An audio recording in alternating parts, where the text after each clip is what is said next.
and a makeshift school run by UNICEF. Excellency, this the people of Pakistan will remember forever. I'm also very grateful to so many heads of states and governments, as well as ministers and other partners who have joined us today. Ladies and gentlemen, we are at a turning point of history.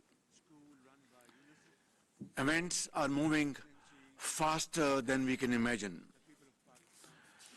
And it is not only a question of how to survive, but it's a question how to maintain our bodies.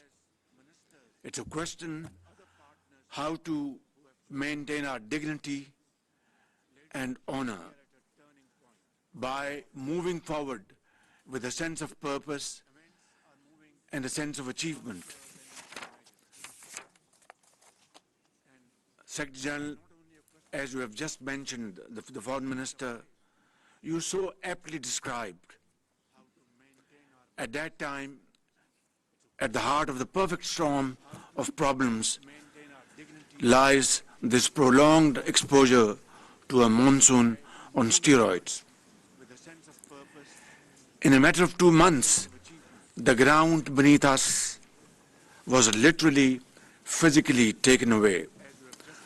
The tsunami, the most devastating floods, affected 33 million people of Pakistan, killed more than 1,700 people, including children, and dislocated 8 million people. More than 8,000 kilometers of roads were washed away,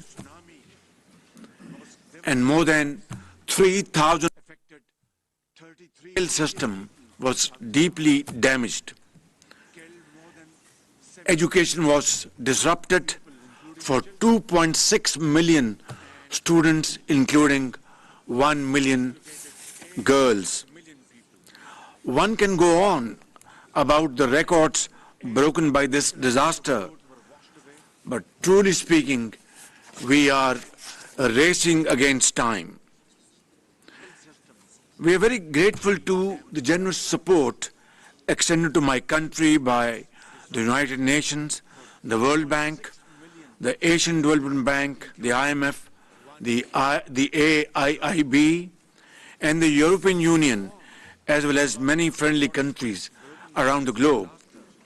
However, relief work is yet not over, especially in parts of Sindh and Balochistan.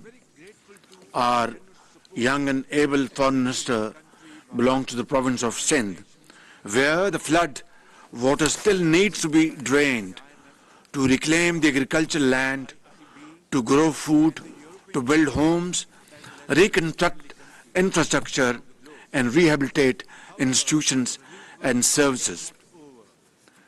Excellencies, you will appreciate that we need to give 33 million people who are deeply affected by the floods their future back.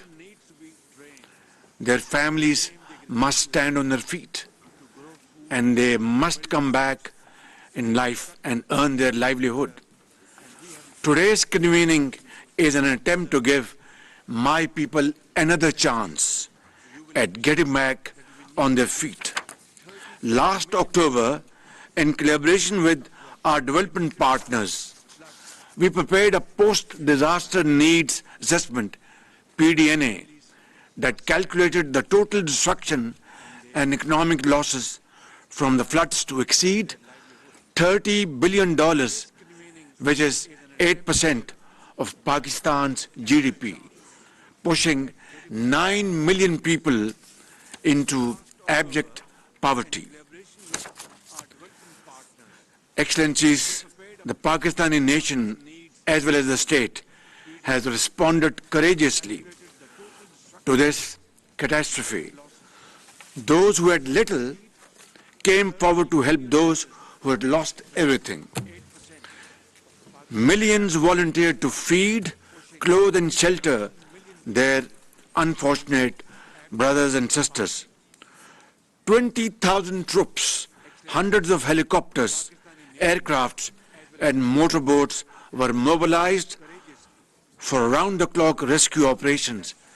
And in that, I count those wonderful contributions from our friendly countries in the Middle East, in Europe, Far East, and from other parts of the world. They saved thousands of lives and quickly restored disrupted communications. All resilience funds were repurposed to provide cash grants of over $400 million to more than 2.7 million households. Despite our acute financial constraints, we mobilized around $575 million for the emergency, including the UN flash appeal. Excellencies, the one lesson we have learned is that nothing can go back to business as usual. Tough choices will continue to be made, and I'm painfully aware that a taxonomy of harder and harsher reforms will make lives in the Pakistani streets and villages harsher than ever before. But the scale of the resource gap for funding crisis recovery is so wide that it has redefined how we think about resilience. Frankly, it has changed life forever. Building on the post-disaster needs assessment, my government has prepared a comprehensive framework plan for recovery, rehabilitation, and reconstruction with resilience. Its broad contours are set out in the 4RF document that will be presented to you in the next session of the conference. The first part of the 4RF plan reflects the priorities for recovery and reconstruction, bearing in mind the minimum funding requirement of $16.3 billion, half of which is proposed to be met from domestic resources and the other half from our own development partners and friends. The second part of the framework plan incorporates flood resilience in the design and infrastructure projects such as protecting key highways, the main railway line network, as well as an early warning system and capacity building for rescue and relief in future disasters. Our funding gap for minimum recovery is $8 billion and will be needed over the span of the next 3 years. Excellencies, it is clear that Pakistan's ability to recover from the colossal flood disaster, to restore critical infrastructure and revive rapid economic growth will hinge substantially on the speed of these actions.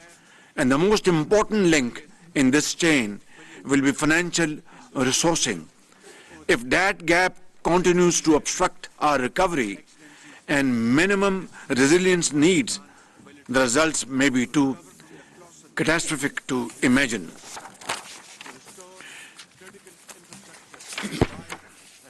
This conference is not just about helping to rebuild the lives and livelihoods of the people affected by global crisis. In fact, it is about the solidarity and vision needed to ensure the world's transition to a sustainable future, not just on paper or PowerPoint, but on the ground, in schools, in the fields, in businesses, in industry and homes. Even as we plan for a future of resilience, the shocks that disaster bring can never be wholly accounted for, but resilient societies look for the light of opportunity in the darkness of disaster. It is precisely this kind of strategic reset that I'm trying to kickstart today in seeking your support for a recovery plan for the people of Pakistan who are, by the grace of God, very resilient. I know these are times of extreme pressure and economic hardships in many countries, but Pakistan needs a new coalition of the willing, one that can save lives and put them on a path to responsible global citizenship. Ladies and gentlemen, what I'm asking of you is more than a rebooting of your compassion for humanitarian relief needs. Today, I am asking for your support for those who have lost their life savings, their homes and livelihoods, those who are sitting under blue sky, facing the harshest of winters and looking forward to your help and support from mankind. I am asking for a sustained international support plan to meet this daunting challenge. I am asking for a new lifeline for people who need to power our economy and re-enter the 21st century with a future that is protected for such extreme risks to human security. Together, we have to rebuild their lives and their dreams. Your solidarity and long-term support to the people of Pakistan at this very critical juncture will make the difference between staying unprepared or facing the future with renewed hope and aspirations. In the end, I thank you once again for your support in this conference today. Your unity of thought and action will always be remembered by the people of Pakistan. Thank you very much.